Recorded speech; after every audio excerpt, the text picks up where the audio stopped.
If we've learned anything from 1970s station wagons, it's that covering something in wood is an excellent choice. So today, we're going to talk about the Ortega Quantum Loop Station Looper Pedal Bonus Plus station that we have here. Ortega sent me this. I used it in a couple of looper videos, and some people asked me to do a demo, and this is what we've got. So first of all, I want to kind of talk about what makes this pedal special, okay?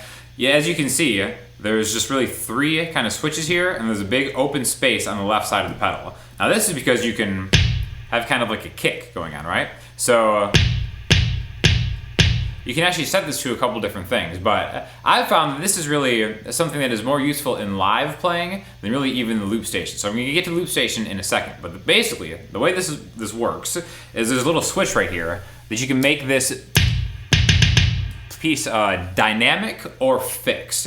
I kind of think the fixed one is better because here, I'll take it off, and here it is dynamic, so you can kind of hear it softer, and then you can kind of get louder as you go up. I found that's kind of hard to control when you're doing it, so I like having it fixed. This puts it at like 70%, but it'll always be the same volume no matter how hard or soft I kick it, okay? So really you can see there's two banks right here, and this actually has a trigger which is optional that controls the second bank, okay? So if you press this button right here, it goes through the different types of kicks. Okay, this third one is actually kind of my favorite because it's kind of like a woofier, kick drum sounding thing. Now the second bank over here controls the trigger, which there's a lot of like snare and hi-hat sounds kind of on the second bank. So you can actually do both of these without the trigger, but you have to switch back and forth between which one you want to actually use, okay? So really, I found this is kind of like a great pedal, loop station aside, for getting that kind of Shaky Graves sound. If you don't know who Shaky Graves is, you should check him out because he's awesome. He kind of plays like Travis picked, but he has like a suitcase, so it's like,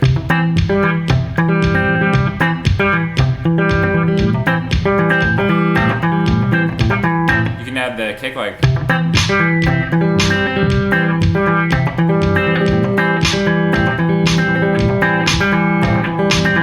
okay, so you kind of get the idea of what it can do. Now, again, we have these red lights kind of indicate which one you're on. You'll notice if I keep going, it'll skip these two. The last two, you can actually put your own sounds in via USB. You can hook this up to a USB thing. Now, some of the things, I like a lot of things about this pedal. I don't like a lot of things about this pedal. I kind of wish that you could actually make your own custom thing throughout the entire thing. And I know there's going to be like firmware updates, so I think they are looking for feedback about what you might like a little bit better.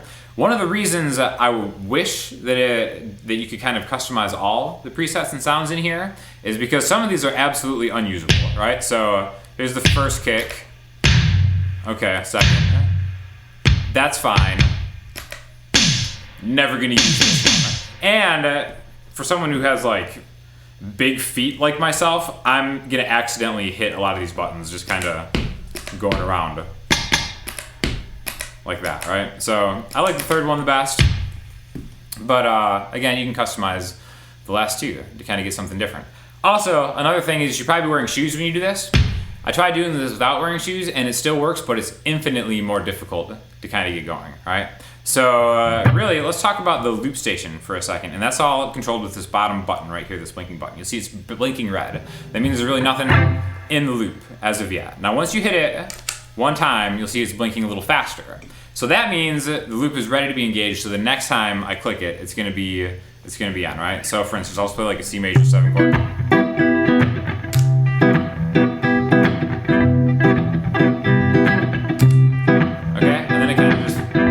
Regular loop station would. You can double click to stop it, and then double click to start it again, right?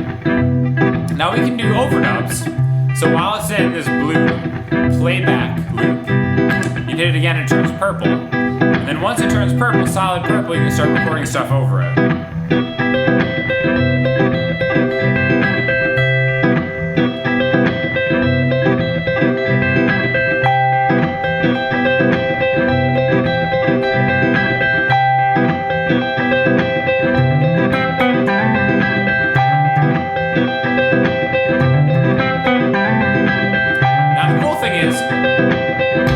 So let me stop it, okay? So Now that got kind of busy, which most looper pedals will do. The nice thing about this is they should hold the pedal through the end of the loop. It'll take the last thing that you did and then kind of silence it.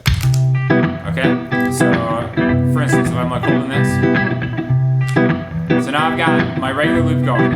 I can open the loop again. So now it's gonna record what I'm doing.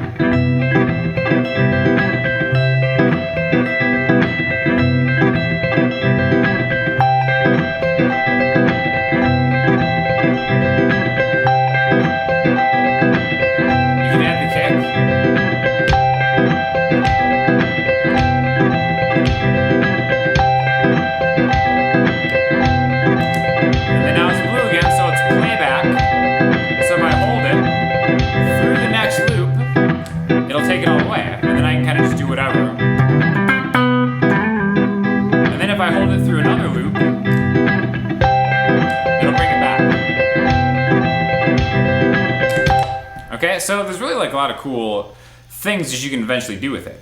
Now, the one thing that you really kind of have to do is make your musical loop first. So, you know, if you're specifically using a guitar for it, you kind of want to make your loops with the guitar. Now, that kind of runs counter to what I would think like a kick station would do. You'd think you'd be able to kind of like make a looping backing track first that you could layer on top of that. But it doesn't totally work like that. So whenever you're kind of ready to erase this, you just press and hold the button right there and it'll start blanking. And then now it's kind of like a clean loop again. The one thing that I've noticed that kind of stinks here is like when you hit the kick on the downbeat in the first loop, it doesn't really engage all the time. Like if I'm like one, even if I'm playing.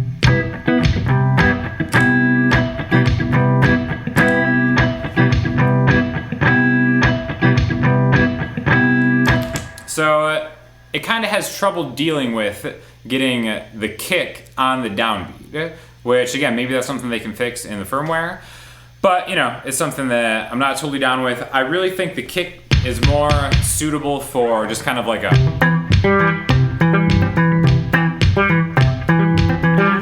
live playing type thing, specifically once you already have a guitar loop down. So I do really love the sound of this. I think it actually sonically stands up to my Pigtronics Infinity Looper, which I absolutely love. I personally feel like it's a cut above the more recent Boss stuff, just as far as sonic quality. Not that there's anything wrong with the other stuff. I just think the Pigtronics one is like the best one I've ever heard as far as like, this just sounds exactly like what I put into it. I actually kind of feel that way about the Quantum Loop. Another great thing about the Quantum Loop pedal is I like to say Quantum Loop Engage when I start the loop, which just kind of makes things more fun for me.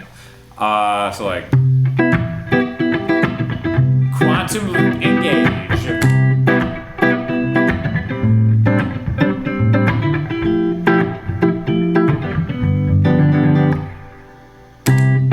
And then now once you have the loop, then you kind of bring that.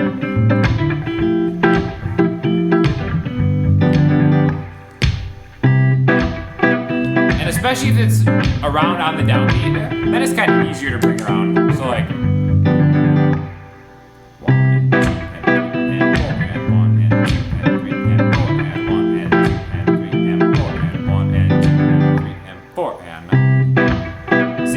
I kind of like the sound of that. I like how that works out.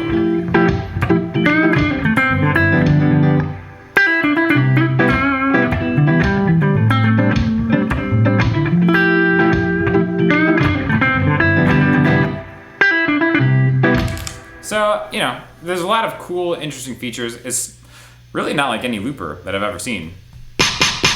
Again, I'll just run through some of the presets. So, you know, it's kind of like a hi-hat.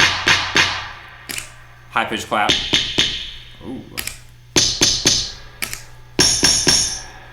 And then you'll see it'll always skip the last two because I haven't loaded anything on there. As far as the kicks go, my all-time favorite. That one's pretty good. Oof. And then you're back at the beginning. So, cool looper pedal. I definitely see a lot of use in it. There's some things that I think they almost got right that I feel like they could either correct with the firmware or maybe in like the next edition of the pedal, because it's really like a phenomenal idea. Number one being be able to engage the kick or whatever on the same downbeat as the pedal, actually depressing. One thing that is really unforgivable that I need to show you right now, that I thought when they shipped it to me, I thought it was like broken or something. This is kind of funny actually. Is let me shut this off. Is these right here, right? This knob right here controls the volume of the actual sound of the loop. So you can actually have the sound of the loop go down, so you don't have to worry about like messing with your volume knob on your guitar. So to turn it up, you just go counterclockwise to turn up a regular volume knob on like basically anything ever invented. Now this is gonna be the volume of the kick, right? So you can turn this all the way up by going counterclockwise. So when you have them both turned all the way to the right, this one is completely off and this one is completely up. Which, why would this knob do two separate things? For the longest time I thought this pedal was broken because I had them both turned up and I'm like, why is this not working? But for some reason they decided to have the same knobs do different things in opposite directions. But overall, I am very happy with the sound quality of this pedal. I feel like it has a lot of uses for sure. And it's something that really will make you kind of just a better musician because, you know, being able to multitask with like both of your feet while you're playing, something that kind of humbled me was just seeing how bad I was when I first turned this on. And I mean, I can kind of, you know, like play drums, like I'm not awful at it, but it really took me a little bit to kind of like get my feet in a way that could kind of, you know, musically make this pedal work. So definitely like a very cool practice thing, specifically if you're doing kind of like a solo busking type thing. Going for that shaky grave sound, it's a lot easier than kind of like rigging up a suitcase and like a tambourine. And you know, just something definitely worth checking out. So if you have any questions or comments, hit me up in the comment section, Instagram, Twitter, or the website. I'll talk to you all again soon. Thanks a lot.